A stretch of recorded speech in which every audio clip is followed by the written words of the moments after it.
So good morning guys. तो चलिए start करते हैं आज की यानी कि 13 अगस्त के इंपॉर्टेंट करंट अफेयर्स को। देखिए हमारा पहला प्रश्न क्या है। अभी हाल ही में अंतर्राष्ट्रीय युवा दिवस इंटरनेशनल यूथ डे कब मनाया गया? तो आंसर होगा 12 अगस्त को।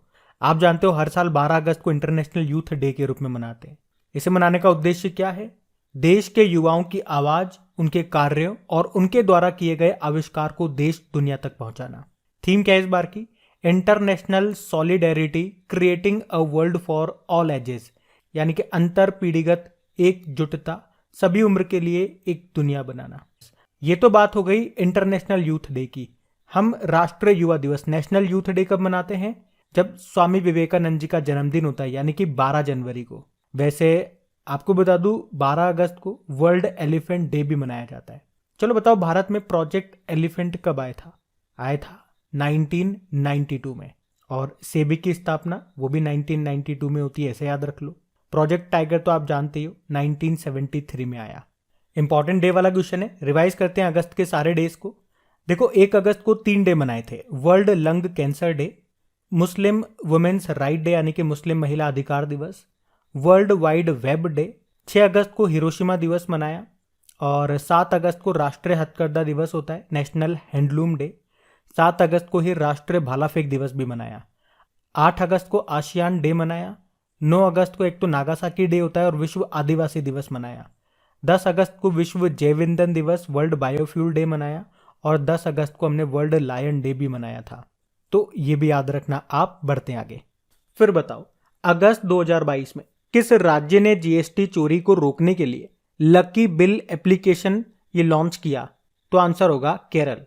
तो अभी केरल सरकार ने जीएसटी चोरी को रोकने के लिए एक मोबाइल एप्लीकेशन को लॉन्च किया है जिसका नाम रखा है लकी बिल एप्लीकेशन।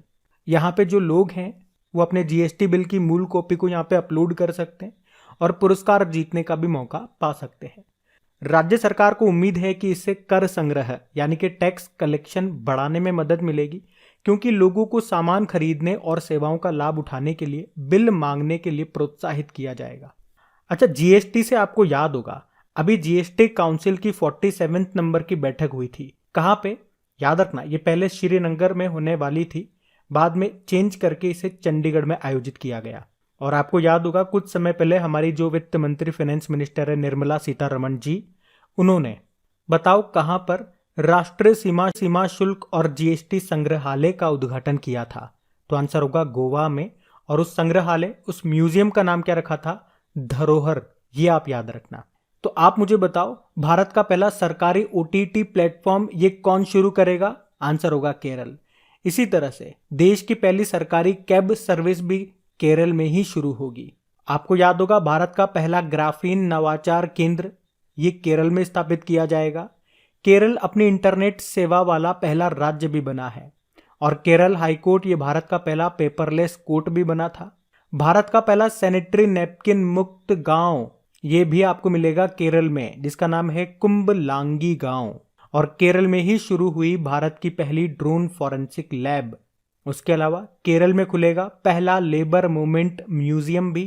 अभी अहमदाबाद और केरल को आपको याद होगा टाइम मैगजीन की the world's greatest place of 2022 में शामिल किया गया था, अहमदाबाद को और केरल को। तो इतना कुछ पॉइंट्स आपको केरल से याद रखने हैं। ये लेटेस्ट करंट अफेयर्स वाले पॉइंट्स मैंने आपको बताए। बाकी अगर आप मैप में भी केरल को देखना चाहते हो तो ये रहा मैप में केरल। कैपिटल इसकी तिरुवनंतपुरम है। यहीं पे भारत का पहला स्पेस टेक पार्क मिलेगा आपको। विक्रम साराभाई स्पेस स्टेशन भी आपको यहीं पे मिलेगा। मुख्यमंत्री पिनाराई विजयन है और गवर्नर है आरिफ मोहम्मद खान। चलो एक प्रश्न आपके लिए है कि अभी केरल का जो सर्वोच्च फिल्म पुरस्कार है जिसको कहते हैं जेसी डेनियल, अभी इस पुरस्कार से किस मलयालम फिल्म निर्माता को सम्मानित किया गया? उनका नाम बताओ। हम बढ़ते हैं आगे। और हाँ, एक बात मैं आप लोगों से पूछना चाह रहा हूं कि देखो अभी हम वीकली में और मंथली में लगभग बराबर चल रहे हैं, तो आप में से कुछ स्टूडेंट्स के मैसेज आए थे कि टॉपिक वाइज करंट अफेयर्स भी बनाना स्टार्ट करें। तो मैंने कहा एक बार आप सभी लोगों से पूछ लें, क्या आप सभी लोग चाहते हैं कि क्या टॉपिक वाइज करंट अफेयर्स बनाए हम, जैसे कि स्टार्टिंग में बनाया था जनवरी में? अवार्ड्स के सारे क्वेश्चन होंगे, अपॉइंटमेंट्स के सारे क्वेश्चन होंगे और मंथ वाइज बनाएंगे, ताकि एक ही वीडियो में आपको बहुत सारा नहीं मिल जाए एक साथ, क्योंकि एक साथ अगर सारा मिल जाएगा तो भी परेशानी है याद रखने में। हम मंथली बनाएंगे जैसे हमने जनवरी का, अगर नहीं पता आप में से किसी को, जनवरी का जाकर के देखना, जनवरी में जितने भी अवार्ड्स थे वो एक साथ दे दिए, जनवरी में जितने भी अपॉइंटमेंट्स थे वो दे दिए, जनवरी में जो भी मिलिट्री एक्सरसाइज अगर हुई होगी तो वो दे दी, बैंक के क्वेश्चन जो भी पड़े थे वो सारे एक साथ एक ही वीडियो में दे दिए। तो अगर आपको लगता है कि हाँ वाकई आपको इससे बेनिफिट होगा तो हम ज़रूर बनाएंगे। और इतना ही नहीं, उनकी क्विज भी आप लोगों को बना करके दूंगा। पहले आप लोग मुझे बताएं, अगर आप लोगों का रिस्पॉन्स रहता है आप सभी का, तो जल्दी आपको मिल जाएंगे वीडियोस और क्विज। बस आपकी एक छोटी सी मदद चाहिए होगी, वीडियोस को फेल मत होने देना प्लीज। वीडियो जब भी आए उसे लाइक करके अपने दोस्तों के साथ में, या जो भी आपका स्टडी ग्रुप है व्हाट्सएप पे, फेसबुक पे, जहां भी आप शेयर कर सकते हैं, प्लीज शेयर जरूर कर देना, उन वीडियोस को फेल मत होने देना। चलिए आप बताना, अभी हम बढ़ते हैं आगे। फिर बताइए, अभी हाल ही में रेडियो जय घोष का मोबाइल एप्लीकेशन और सोशल मीडिया ये किस राज्य सरकार के द्वारा लॉन्च किया गया? तो आंसर होगा उत्तर प्रदेश। तो अभी उत्तर प्रदेश के जो मुख्यमंत्री हैं योगी जी, उन्होंने काकोरी ट्रेन एक्शन की एनिवर्सरी के उपलक्ष्य में ये रेडियो जय घोष को लॉन्च किया है। आपको याद है ना, काकोरी ट्रेन कांड इसे पहले बोला जाता था, फिर इसका नाम बदल के काकोरी ट्रेन एक्शन कर दिया उत्तर प्रदेश सरकार ने। काकोरी ट्रेन एक्शन ये एक ट्रेन डकैती थी जो कि 9 अगस्त 1925 को लखनऊ के पास काकोरी नाम के एक गांव में ब्रिटिश राज के खिलाफ भारतीय स्वतंत्रता आंदोलन के क्रांतिकारियों के द्वारा की गई थी। तो अब इसी के उपलक्ष्य में यह रेडियो जय घोष लॉन्च किया गया। अब आप पूछोगे कि यह है क्या? आप लोग रेडियो वगैरह सुनते होंगे, उसमें हर चैनल की एक फ्रिक्वेंसी सेट होती है। जैसे कि उदाहरण के तौर पे, जैसे कि 95.2 पे कोई एक रेडियो आता होगा, जैसे कि कुछ नाम हो गया उसका, रेडियो मिर्ची आता होगा। 91.5 पे बिग एफएम आता होगा। तो ऐसे हर चैनल की अपनी एक फ्रिक्वेंसी सेट है। जैसे उस चैनल को आप सुनना चाहते हो तो उस फ्रिक्वेंसी पे आपको जाना पड़ेगा। तो उसी तरह से एक फ्रिक्वेंसी को नाम दिया गया रेडियो जय घोष। जब आप उस फ्रिक्वेंसी को सेट करोगे तो काफी सारे आपको प्रोग्राम सुनने को मिलेंगे जो स्वतंत्रता से पहले और बाद के वीर सैनिकों पर केंद्रित होंगे। वो फ्रिक्वेंसी है 107.8 हर्ट्ज की।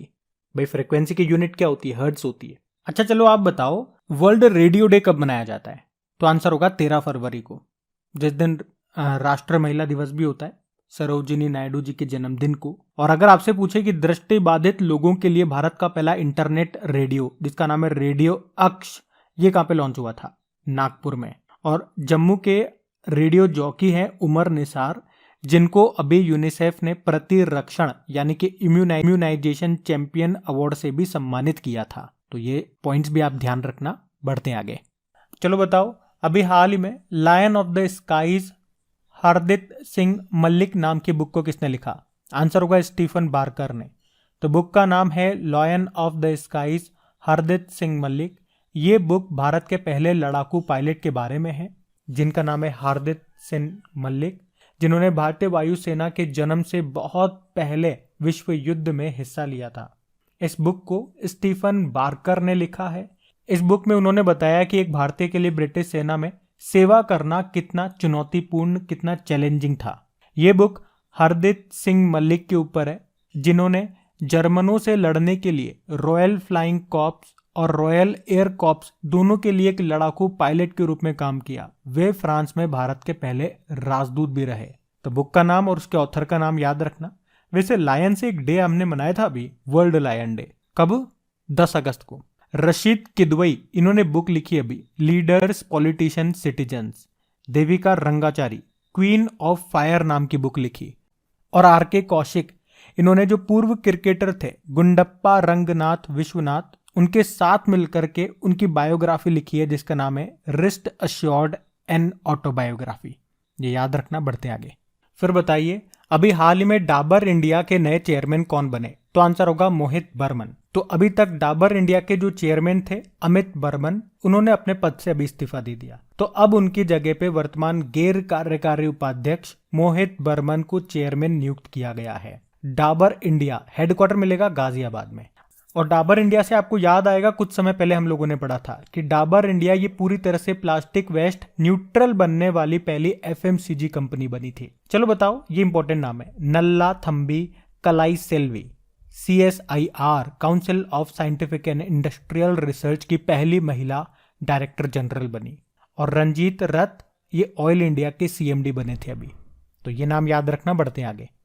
फिर बताओ, अभी हाल ही में किस भारतीय नेता को फ्रांस का सर्वोच्च नागरिक सम्मान मिलेगा? तो आंसर होगा शशि थरूर। तो अभी कांग्रेस के वरिष्ठ नेता शशि थरूर को मिलेगा फ्रांस का सर्वोच्च नागरिक सम्मान, जिसको क्या कहते हैं? शेवेलियर दी ला लीजन दी ऑनर। उससे इनको सम्मानित किया जाएगा।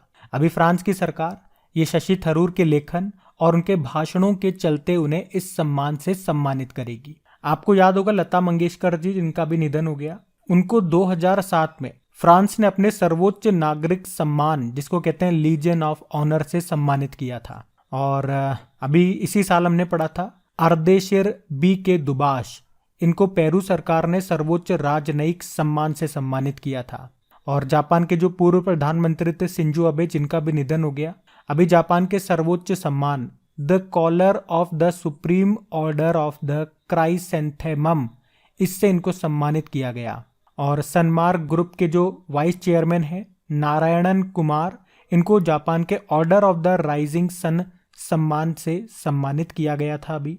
अच्छा, अभी कुछ दिन पहले की बात है, दलाई लामा, याद आया, लद्दाख का सर्वोच्च नागरिक सम्मान मिला था इनको, जिसको क्या कहते हैं? डिपाल RNGM डस्टन। अच्छा, शशि थरूर बुक भी लिखते हैं, पढ़ा होगा आपने, कई बार करंट अफेयर्स में पढ़ा था। लास्ट इनकी बुक आई थी शायद दिसंबर में, जिसका नाम था प्राइड, प्रेजुडिस और पुंडित्री। ध्यान रखना, बढ़ते आगे। चलो बताओ, हाल ही में किरोन पोलार्ड 600 T20 मैच खेलने वाले दुनिया के पहले खिलाड़ी बन गए। वे किस देश के हैं? तो आंसर होगा वेस्ट इंडीज के। तो वेस्ट इंडीज के पूर्व कप्तान और स्टार ऑलराउंडर किरोन पोलार्ड ये 600 T20 मैच खेलने वाले दुनिया के पहले क्रिकेटर बन गए हैं। दूसरे नंबर पे कौन है? ड्वेन ब्रावो, जिन्होंने 543 T20 मैच खेले हैं। अभी कुछ समय पहले आपने पढ़ा होगा, इन्होंने अंतर्राष्ट्रीय क्रिकेट से संन्यास की घोषणा की थी।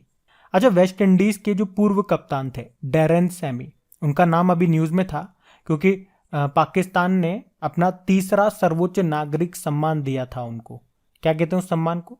सितारा ए पाकिस्तान। तो ये भी ध्यान रखना, बढ़ते आगे।